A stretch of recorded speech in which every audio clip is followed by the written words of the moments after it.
Hello जी मेरे प्यारे दोस्तों, आप सभी का स्वागत करता हूं अपनी इस नए वीडियो में। मेरा नाम है मानवेंद्र कुमार और मैं रहता हूं यूरोप के एक बेहद ही खूबसूरत से शहर प्राग में।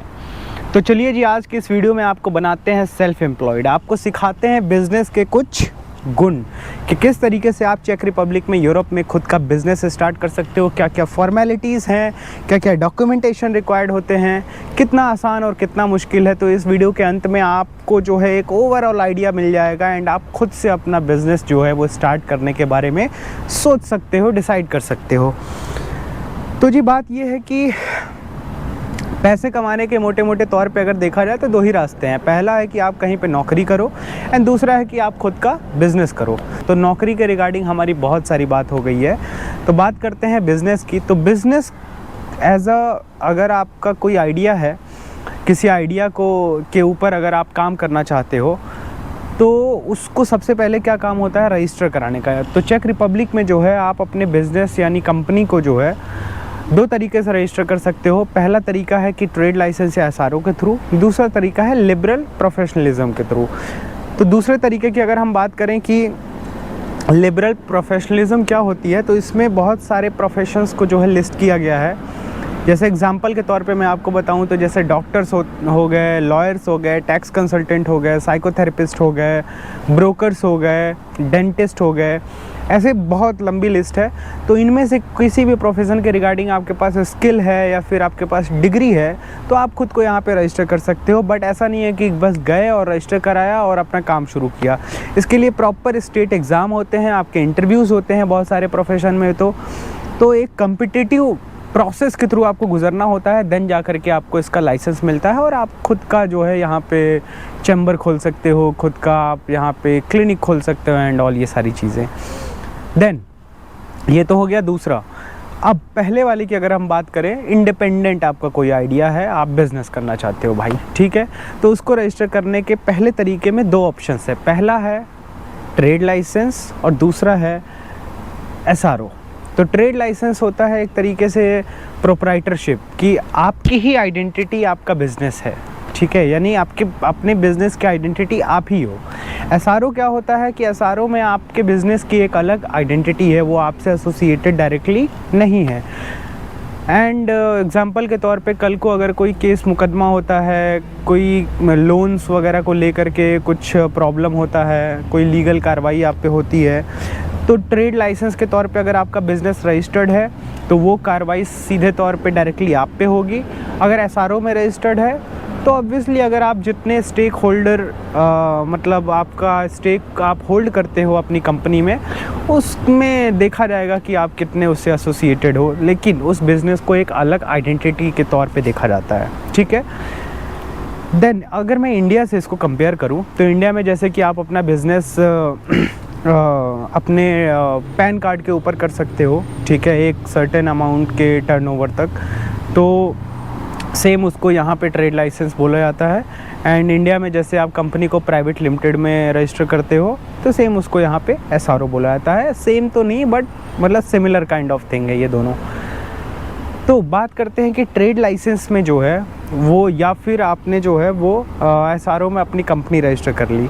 इसके अलावा कुछ एक्सेप्शन की अगर मैं बात करूं तो आपको पता है कि प्राग जो है वो अपने फिल्म शूटिंग या फिल्म लोकेशन के लिए काफ़ी फेमस है। बहुत सारी हॉलीवुड, बॉलीवुड और बहुत सारी वुड की जो हैं वो फिल्में यहाँ पे शूट होती हैं। जैसे कि रॉक स्टार हमारी इंडियन फिल्म जो है वो काफ़ी फेमस है प्राग को लेकर के। इसके अलावा जो है वो आपकी बैंग बैंग हो गई, मिशन इम्पॉसिबल, बहुत सारी फिल्में हैं, स्पाइडरमैन भी आई थी। तो इसके तौर पे यहाँ की फ़िल्म इंडस्ट्री बहुत ही कि ब्रॉड है एंड काफ़ी जानी मानी फिल्म इंडस्ट्री है।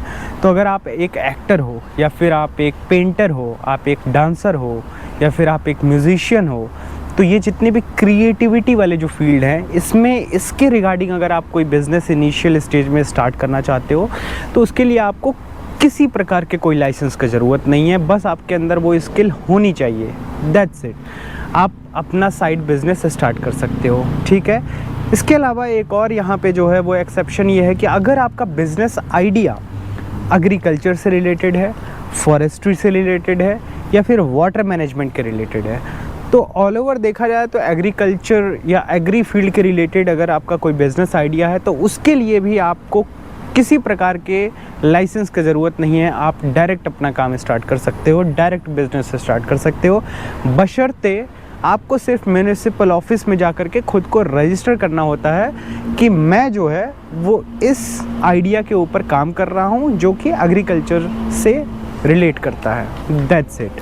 ठीक है, इन दोनों यानी क्रिएटिव फील्ड और एग्री को हटा दिया जाए तो कोई भी आपका आइडिया है और लीगली अगर आप यहाँ पे बिज़नेस करना चाहते हो तो आपको या तो ट्रेड लाइसेंस लेना पड़ेगा या तो आपको क्या लेना पड़ेगा, SRO में रजिस्टर करना पड़ेगा।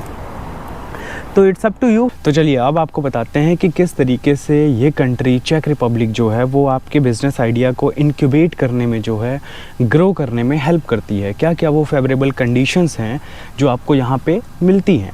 तो उसमें से सबसे पहला पॉइंट जो मेरे नज़र में आता है वो है कि बहुत ही बिज़नेस फ्रेंडली जो है वो एनवायरनमेंट आपको यहाँ पे मिलता है। जैसे कि अगर आप स्टूडेंट हो तो यूनिवर्सिटीज़ में जो है वो बहुत सारे इंक्यूबेशन सेंटर्स होते हैं, प्लस यहाँ पे ज़्यादातर स्टूडेंट जो मैंने देखे हैं वो मैनेजमेंट के स्टडी करने के लिए आते हैं, MBA एंड BBA।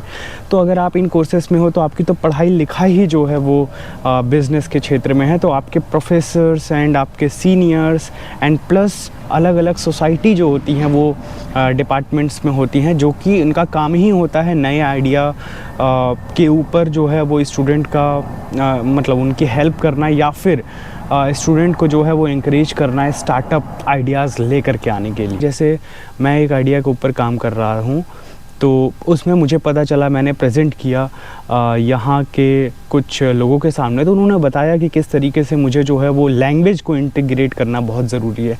बिकॉज़ यहाँ पे सबसे इम्पॉर्टेंट चीज़ है कि अगर आप कोई बिज़नेस कर रहे हो तो ऑब्वियसली आप लोकल्स को तो कैटर करोगे ही, तो लोग यहाँ पे थोड़ा सा अच्छा महसूस नहीं करते हैं अगर आपका बिज़नेस फुल्ली इंग्लिश लैंग्वेज में हो या किसी और लैंग्वेज में हो। इनकी लैंग्वेज भी उसमें इंटीग्रेटेड होनी चाहिए, सारी इन्फॉर्मेशन चेक लैंग्वेज में भी होनी चाहिए। सेम चीज़ अगर आप जर्मनी में, फ्रांस में या नीदरलैंड में कहीं भी और भी किसी कंट्री में कर रहे हो तो यूरोप का मेन मकसद यही है कि अगर आप कोई प्रोडक्ट बेच रहे हो तो उस प्रोडक्ट का पूरा इंग्रेडिएंट, पूरा डिटेल जो है वो आपकी खुद की लैंग्वेज में हो या ना हो, इनकी लैंग्वेज में ज़रूर उसमें लिखा होना चाहिए।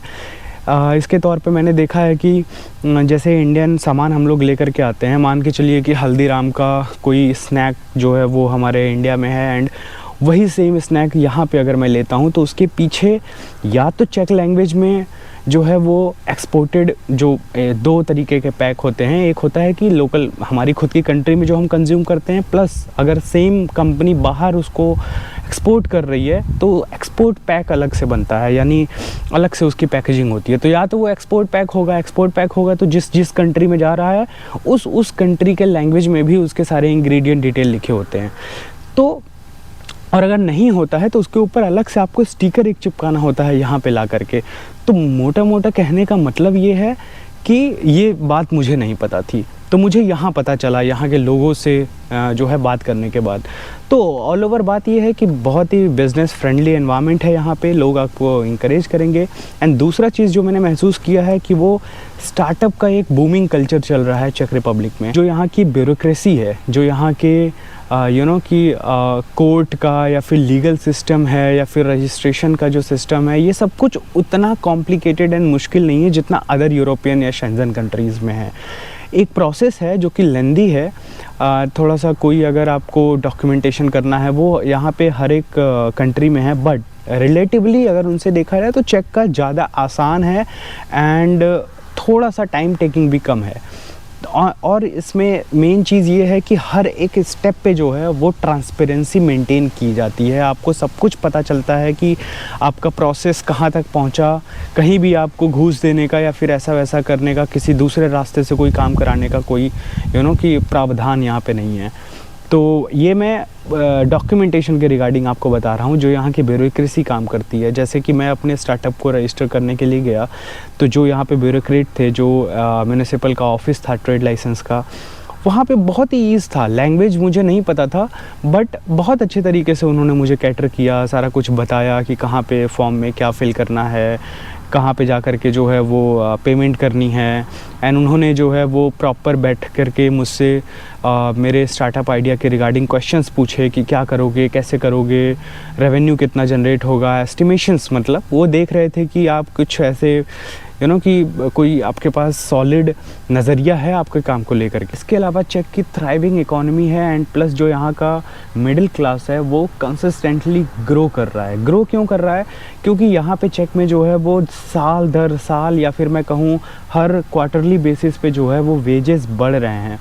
तो मिडिल क्लास के पास ज़्यादा पैसा आ रहा है, वो ज़्यादा उसको खर्च करने की क्षमता उनके अंदर आ रही है। तो ये एक बहुत ही कि इमर्जिंग कस्टमर पोटेंशियल है आपके लिए, अगर आप कुछ नया आइडिया जो है वो लेकर के आते हैं एंड बिज़नेस स्टार्ट करते हैं चेक में। तो यहाँ की इकॉनमी जो है वो बहुत ही स्टेबल है, plus consistent GDP growth obviously जैसा मैंने बताया।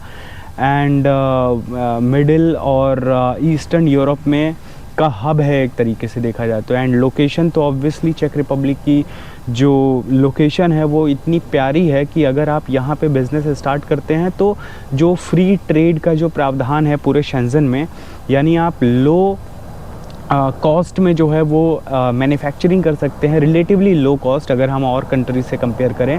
एंड बट उसका बिज़नेस, उसका व्यापार, उसका डिस्ट्रीब्यूशन आप पूरे यूरोप में कर सकते हैं। तो दिस इज़ एन कि बहुत ही बड़ा एडवांटेज है चेक में बिज़नेस करने को लेकर के। चेक में जो एक्सपैट्स हैं यानी जो फॉरेनर्स हैं उनकी संख्या लगातार बढ़ती जा रही है। अभी आज के कैलकुलेशन के आधार पे अगर मैं बताऊं तो मोर देन 1 मिलियन एक्सपैट जो हैं वो चेक रिपब्लिक में है, यानी फॉरेनर्स 10 लाख से भी ज़्यादा हैं। जिस कंट्री की पॉपुलेशन ही जो है वो 1 करोड़ के करीब में हो और 10 लाख से ज़्यादा फॉरेनर्स हैं, तो ये एक दिखाता है कि अगर आपका बिज़नेस सिर्फ फॉरेनर्स को कैटर करने के लिए भी है, उनके ही रिगार्डिंग है, फिर भी बहुत ज़्यादा चांसेस हैं कि आप जो हैं वो अच्छा कर पाएंगे।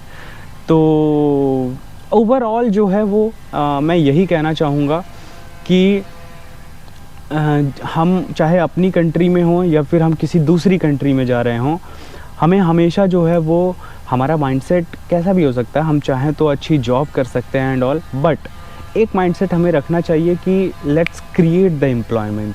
एम्प्लॉई बनना आसान या मुश्किल कैसा है मुझे नहीं पता, but let's try to create the employment, चाहे अपने देश में या किसी और के देश में, बिकॉज़ इससे जो है वो आगे आने वाले लोगों को जॉब मिलने में आसानी होगी। अगर कोई बिज़नेस करता ही नहीं तो फिर हम जिस जॉब के लिए अप्लाई कर रहे हैं उसकी वैकेंसी कैसे आती। तो दैट्स ऑल।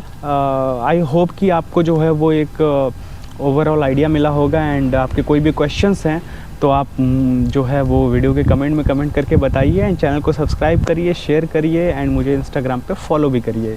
मिलते हैं नई वीडियो में, तब तक मुझे दीजिए इजाज़त। बहुत बहुत शुक्रिया, बाय बाय। यार ये कीड़े उड़ रहे हैं क्योंकि यहाँ पे जो है वो अभी अभी बारिश हुई है, तो इसलिए जो है वो बहुत सारे कीड़े हो गए हैं।